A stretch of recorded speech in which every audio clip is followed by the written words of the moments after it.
Hey guys, welcome back. I hope you are having an amazing day. Let's get right into the stories. The first one is a pro-revenge story. This opinion is garbage, my boss Ethan told me. He'd been a lawyer for 3 years, and the firm assigned me to him for training to show me, junior counsel, how to be a litigator.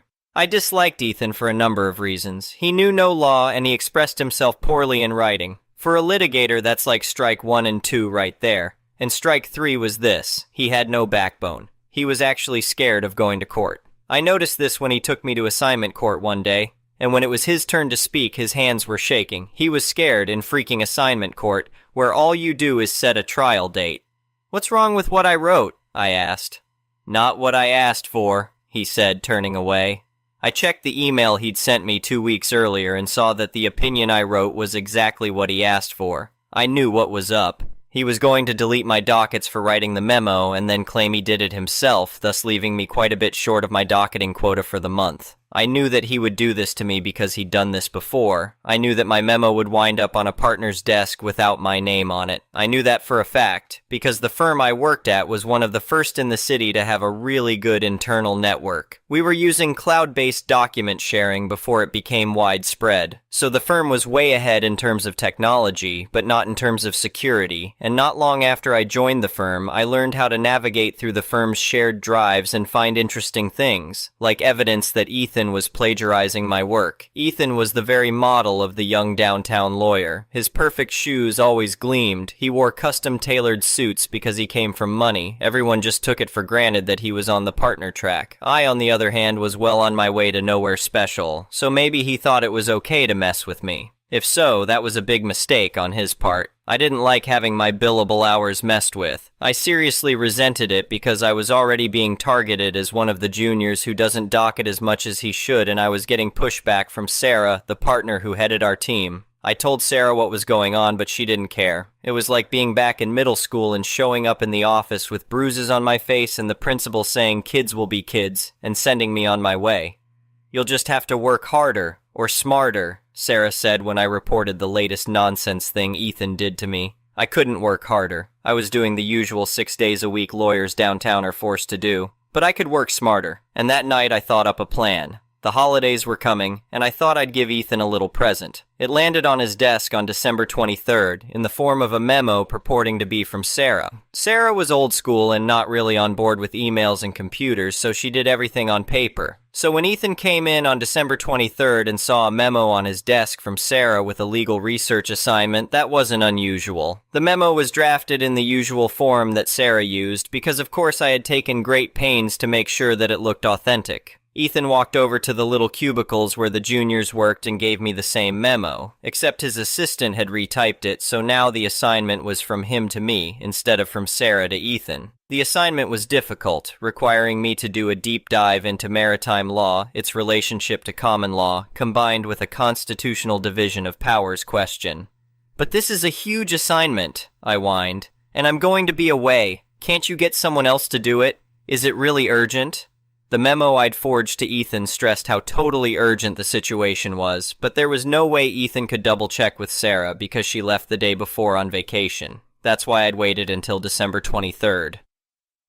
"No can do," Ethan said. "This is a big deal. Just let HR know. Maybe they'll give you time and a half or something." He turned his back and walked away, thinking he had ruined my holidays. But he was mistaken. You see, I'd written a paper for a third-year course that was basically the same thing as the research assignment in the memo. So the only work I had to do was to find the old USB drive with the draft on it, fiddle with it a bit, and voila, a very detailed and very long memo on an obscure point of maritime law, with references starting back to Lord Coke's day. So I put the memo together and took my holidays as planned. I wasn't traveling anywhere because I had no money, but I saw my family and stayed in town, and I made a point of dropping by the office during the holidays, sending an email or two establishing that I was around and docketing all my time for the huge amount of research I was allegedly doing. So the holidays end and I'm sitting in my tiny cubicle with a huge stack of work to do, and Ethan comes up to me in one of his custom-tailored suits with a platinum tie clip and cufflinks to match. He was wearing an expensive smartwatch, too. He was dressed up even for him, trying to make an impression of some kind. "Where's that memo?" he demanded. "You were supposed to have it on my desk when I got back. I'm going into a meeting at noon." "Just finished it this morning," I said. handing him the lengthy memo that was still warm from the printer. Ethan took the memo in his hands and felt its heft, and he smiled. Then he turned and walked away without a word. Just before lunch, I heard a commotion down the hall. It was a pretty loud commotion, as such things go. A loud, "What the hell?" And then a door was flung open. It was Sarah, and she was screaming for Ethan to get his butt into her office, now, right now, as in immediately. I had the pleasure of watching Ethan scramble down the hall. "Just what in the world is this?" Sarah said, standing in the doorway to her office and holding my handiwork at arm's length with her thumb and index finger as if she were afraid that handling it would soil her. Ethan mumbled something, and then Sarah ushered him inside. I heard more shouting, then the sound of muffled excuses, and then more shouting from Sarah. Then the door flung open again. "Alex, get in here now," Sarah said, and I got in there pronto. "Did you write this memo?" Sarah asked, her face red with anger. I took it from her and looked it over. "I wrote it. The cover page has been changed to remove my name, but other than that, it's mine. I spent all holiday on it. Is there something wrong with it?" Sarah exploded. "Is there something wrong with it? Something wrong? I'll tell you what's wrong with it. It's completely useless. Totally useless." I explained that I'd followed Ethan's instructions to the letter and that I'd docketed more than 100 hours on it. At this, Sarah really went nuts and told me to go back to my desk and fetch her the memo from Ethan. I brought it to her, and when she read it, her face went even redder. "Alex, you can leave now," she said, her voice eerily calm. I hauled myself out of there.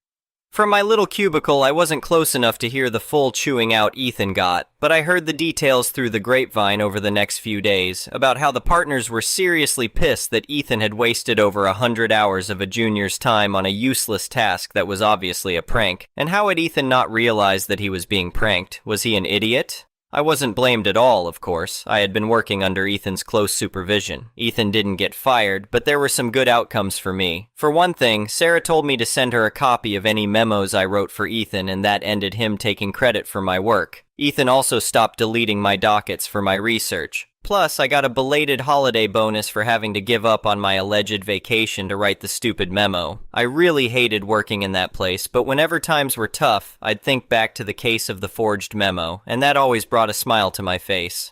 The next one is an entitled people's story. I never thought I'd have to deal with such a ridiculous situation, but here I am. My name's Mike, and I've lived in this quiet suburban neighborhood my whole life. My parents bought our house back in the 80s, long before any homeowner association nonsense came along. They always took pride in our property, keeping the lawn neat, the house well maintained, you know the drill. About 5 years ago, some of the newer residents decided to form an homeowner association. My parents wanted nothing to do with it, and neither did I when I inherited the house after they passed away last year. I was still grieving their loss when the trouble started. It was a sunny Saturday morning when I heard an aggressive knock at the door. I opened it to find Karen, the homeowner association vice president, standing there with a smug look on her face.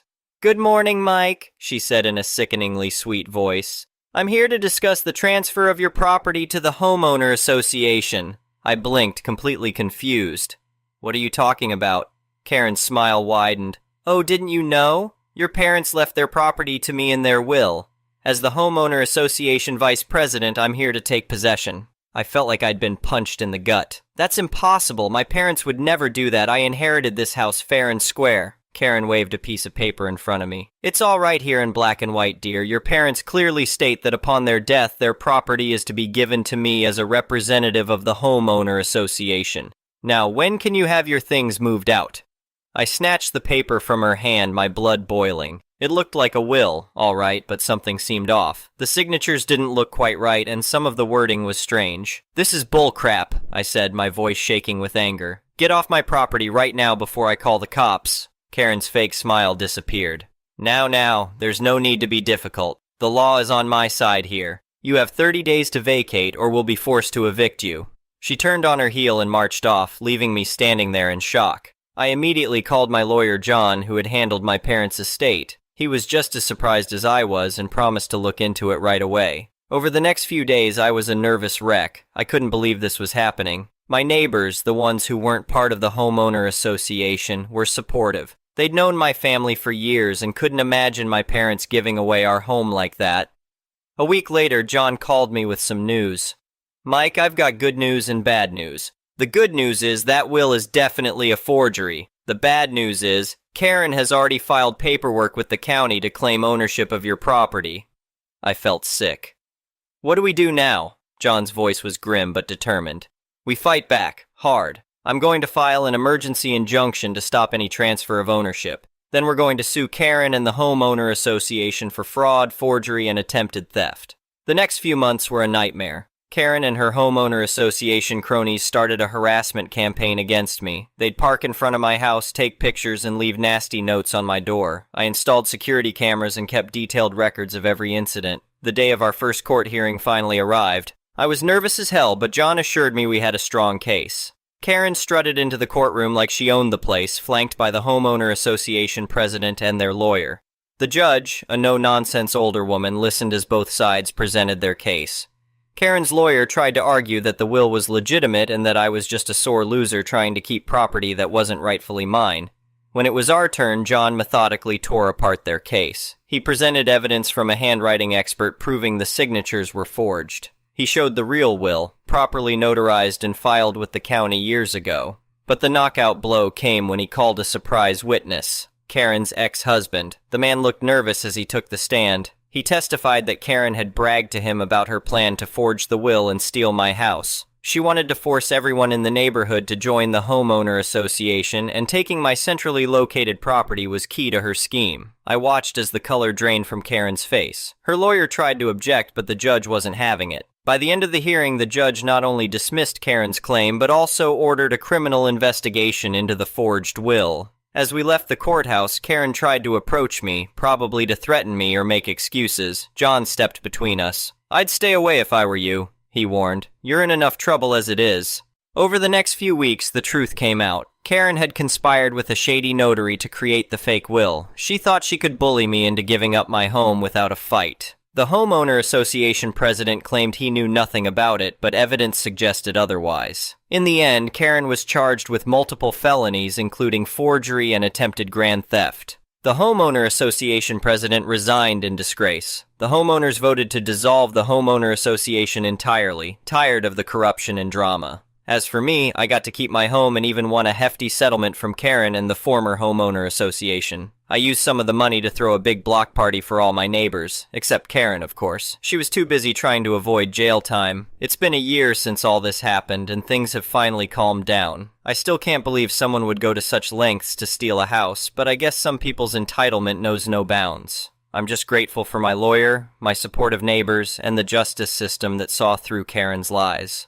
My parents would be proud that I fought to keep our family home, and every time I look out at our beautiful yard, free from homeowner association rules and regulations, I smile knowing that Karen's plan backfired spectacularly. Sometimes the good guys really do win. The next one is a petty revenge story. My dad has always been the absent kind of father who never paid much attention to me or mom. Don't get me wrong, he was never abusive, just kind of out there, free thinker, jazz musician by trade, and so on. He decided to divorce Mom when I was 18, which would have been okay if he didn't cheat on her multiple times and didn't fail to mention that he had already filed for divorce to my mom. I guess you can imagine that receiving the divorce papers from a random postman one fine morning is not one of my fondest memories.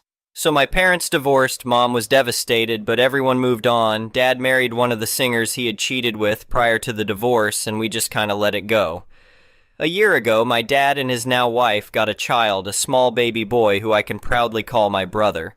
During some of the visits to their house, I noticed that my bro loves anything that makes a lot of noise, using all the toys given to him just to make a ruckus, be it wooden cubes or anything else, and that is when a sinister thought was born in my head. It is his first birthday tomorrow, and I got him a beautiful marching drum. Try not to pay attention to that. Update. So I went to the party, and right from the start, it was pure pandemonium with everyone stressed, the baby crying like crazy, and Dad's wife visibly in distress because she is a real perfectionist when it comes to homemade meals, with Dad being the impractical artist not being much of a help.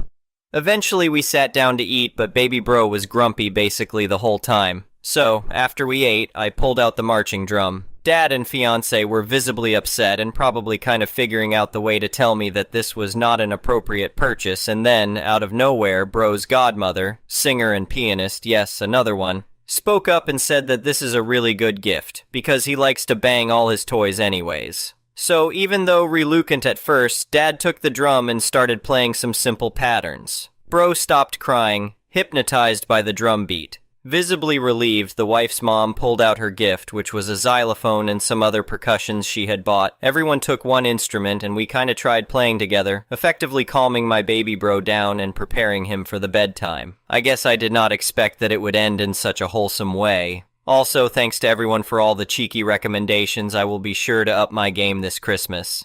The next one is a malicious compliance story. It's my first time really using Reddit, so I apologize if it's not the best formatted. I was recently reminded of a malicious compliance I did as a kid. For context, I have an extremely bad peanut and tree nut allergy. If I eat or touch peanuts or nuts, I can go into anaphylactic shock, meaning my throat closes up and basically I'll choke to death. I carry an EpiPen with me at all times because of this.